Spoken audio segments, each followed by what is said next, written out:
Hello friends, सभी को Radhe Radhe. Welcome back to my new blog. कैसे हैं आप सब? आई होप आप सब भी अच्छे होंगे और हम भी बिल्कुल अच्छे। आज हमारी सुबह होती है 4 बजे और इस समय तो 3:15 3:30 वाला कई दिनों से रूटीन बन ही नहीं पा रहा है, उठ ही नहीं पा रहा है। फिर हमारी होती है 1 घंटे वाली स्टडी और इसमें हम अपना सुबह के टाइम पे रिवीज़न ही रखते हैं, क्योंकि रिवीज़न करना सबसे ज़्यादा इम्पॉर्टेंट है। और होता क्या है, ऐसा लग रहा है इधर से पढ़ते जा रहे हैं, पीछे का सब भूलते जा रहे हैं। इतनी सारी रचनाएं हैं, आप लोगों के कमेंट्स भी रहते हैं, दीदी रचनाएं, उपन्यास हो या कहानी हो, ये सब कैसे याद करें।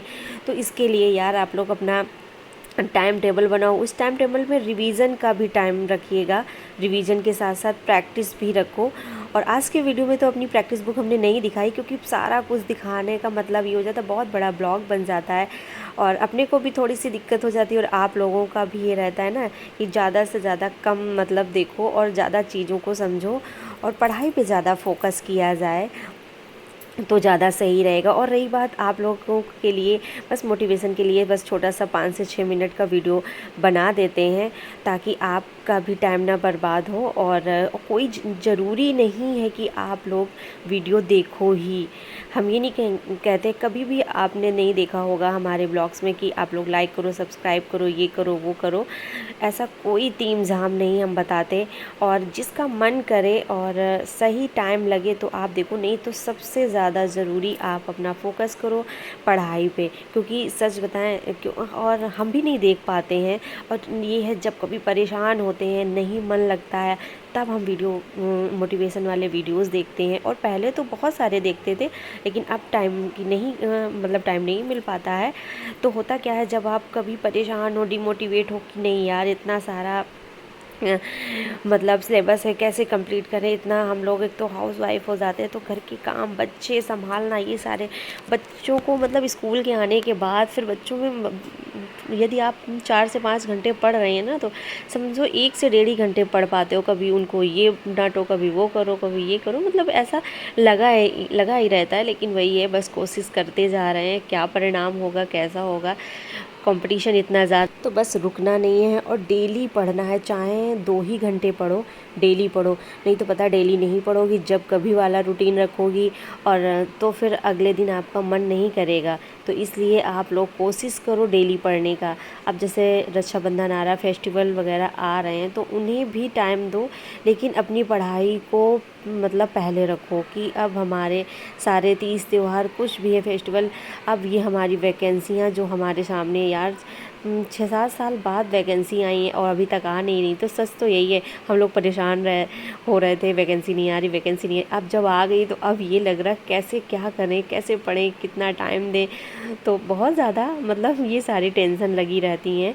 तो इसलिए इन सब मतलब काम तो होते ही रहेंगे और ऐसा नहीं कि हम भी करते हैं और करने ही पड़ते हैं, लेकिन इसके साथ साथ सबसे ज़्यादा अपना टाइम यार अपनी पढ़ाई पे दो। और जिसका भी निकल जाए, जिसको एक मतलब सीट मिल जाए, उसके लिए तो सबसे बढ़िया ही है। और लगेगी तो है ही है किसी न, और ये है, मेहनत करो। और मतलब और भी वैकेंसियाँ आ रही हैं, ये एलटी के साथ साथ और टीजीटी पीजीटी की वैकेंसियाँ आएंगी। तो अभी से आप अपनी तैयारी को मतलब रखो। और जिनका भी सब्जेक्ट का कॉम्बिनेशन नहीं बनना, बहुत सारे कमेंट्स रहते हैं, तकलीफ़ तो बहुत होती है। अब वो लोग क्या करें, सब्जेक्ट का कॉम्बिनेशन नहीं बनना है, तो उनके लिए यही कहेंगे, आप अपना यानी 1 साल का, जैसे इंटर में संस्कृत नहीं है तो अपना कर लो, दोबारा से इंटर कर लो, या फिर ग्रेजुएशन में जो सब्जेक्ट का नहीं बन पा रहा तो ग्रेजुएशन कर लो। इसके साथ साथ अपनी मतलब पढ़ाई बिल्कुल न छोड़ना, अपना जो मेन सब्जेक्ट है उसको करते जाना, क्योंकि ये यूपी में है ऐसा और अदर स्टेट में नहीं है। जैसे बिहार में वैकेंसी आ रही है या फिर कहीं अदर में आएंगी, वहाँ पे ये नहीं है कि तुम्हारा सब्जेक्ट का कॉम्बिनेशन नहीं बनना तो आपका नहीं हो। फिर हमारे सारे घर के काम होते हैं और बस वही लमसम कुछ काम दिखा पाते हैं और बहुत सारे रहते हैं काम। फिर इसके बाद हम अपना जो हमारा टाइम है, क्योंकि टाइम टेबल तो हमने आपके साथ शेयर कर ही दिया था। फिर यहाँ पे जीके जीएस का हम पढ़ रहे थे और यहाँ पे नोट्स भी बनाते जाते हैं। और ये नोट्स वो हैं जो मतलब पूछे गए हैं प्रीवियस ईयर, तो वही हम नोट्स भी बनाते चल रहे हैं कि थोड़ा थोड़ा लिखने का भी प्रैक्टिस रहेगा। फिर इसके बाद ये पढ़ा और बीच बीच में उठते भी जाते हैं, लेकिन सारा वीडियो नहीं बना के दिखा पाते। फिर हमने ये आचार्य रामचंद्र की शुक्ल की ये बुक है, और हिंदी यदि सब्जेक्ट है तो ये बुक यार बहुत अच्छी है।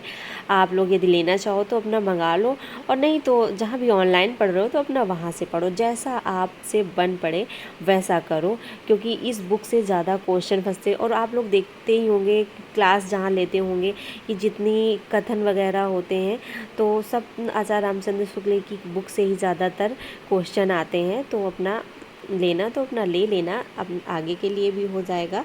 और क्योंकि अभी आप पढ़ सकते हो, टाइम है आपके पास।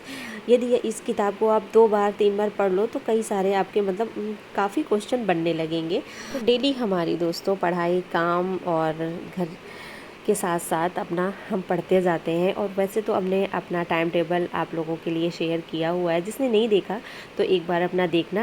और नहीं तो सबसे बढ़िया है आप अपने काम के अकॉर्डिंग अपना टाइम टेबल सेट करो। सारे सब्जेक्ट यानी जो भी आपके पूछे जाने हैं, जो जो पूछा जाना है वो अपना टाइम टेबल में सेट करो कि हमें इतने टाइम से इतने टाइम ये पढ़ना है, इतना टाइम हमें इसके लिए देना है। अपना डेली का टारगेट बनाओ तो ज़्यादा आपके लिए सही रहेगा। तो फिर मिलते हैं अगले ब्लॉग के साथ। आज का ब्लॉग यहीं तक रखते हैं, नहीं तो बहुत यार लंबा ब्लॉग हो जाएगा।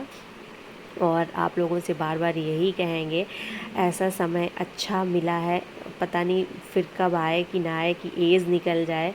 क्योंकि तो इसलिए दोस्तों पढ़ाई कर ली जाए। सबसे ज़्यादा इस समय हम लोगों को अपनी पढ़ाई पे फोकस करना है, बार बार हम यही कहेंगे। तो फिर मिलते हैं अगले ब्लॉग के साथ। Bye bye, thank you, take care आप सब।